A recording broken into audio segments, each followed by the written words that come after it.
आज आपण बनवणार आहेत सुरमई फ्राय। ही थोडीशी सुरमई फ्राय आणलेली आहे, लहान लहान पीस केलेले आहेत म्हणून थोडी जास्त वाटते, पण आज आपण बनवणार आहे सुरमई फ्राय। तो पहिले आपण लिंबूने मॅरिनेट करूया, लिंबू अद्रक लसूण पेस्ट आणि मॅरिनेट करून ठेवूया आणि हळद लावून ठेवूया एक 10 ते 15 मिनटं। आता आपण लिंबू टाकलेला आहे, लिंबूमुळे त्याचं जे वास वगैरे असतो तो निघून जातो म्हणून लिंबू घालतात। आंबट काही घालू शकतो आपण किंवा कोकमनीसुद्धा, आपण कोकणात गेला तर कोकमनीसुद्धा, कोकम पण यायला लावतात, कोकमचं आगळ म्हणतात ते लावतात। हे एक अख्खा लिंबू टाकलेला आहे। आता आपण टाकूया अद्रक लसूण पेस्ट,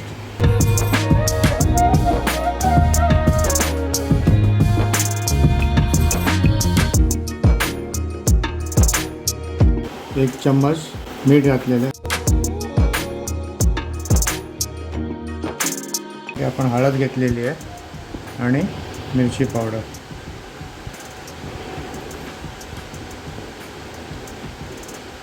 थोडा कलर येण्यासाठी आपण काश्मीरी लाल मिरची टाकतोय, त्याने फक्त कलर येतो, तिखट नसते, ती जर दिसली लाल तरी तिखट नसते। आपण याला मॅरिनेट करून घेऊया।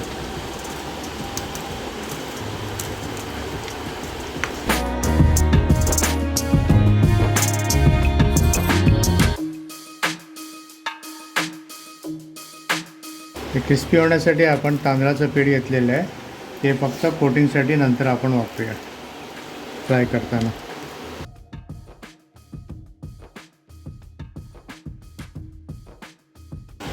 तर आपण आता एक हळद, मिरची, काश्मीरी लाल मिरची टाकलेलं आहे। आता याला मॅरिनेट करून घ्या। जिंजर गार्लिक पेस्ट पण टाकलेली आहे आणि त्याला मॅरिनेट करून एक 10 ते 15 मिनटं ठेवूया, म्हणजे हे चांगलं मुरेल आणि टेस्ट होईल।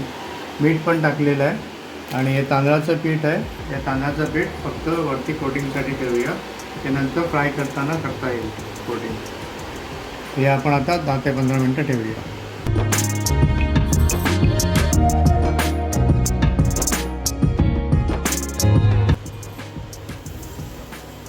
आता आपण फ्रायला चालू केलेलं आहे, फ्राय करायला त्यासाठी तांदळाचं पीठ घेतलेलं आहे आणि तांदळाच्या पिठाचं आपण कोटिंग करतो आणि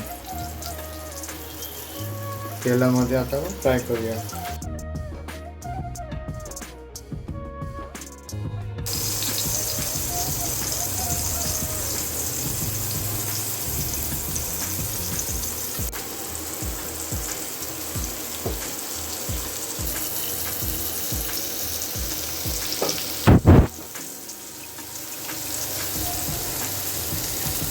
तर एका साईडला फ्राय झालेले आहेत थोडं, आता आपण पलटी मारून घेऊया, म्हणजे दुसऱ्या साईडला पण चांगले फ्राय होते।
आता पहिले जे आपण टाकलं होतं ते तांदळाच्या पिठाचं कोटिंग होतं. आता विदाउट तांदळाचं कोटिंग आपण घातलेलं आहे.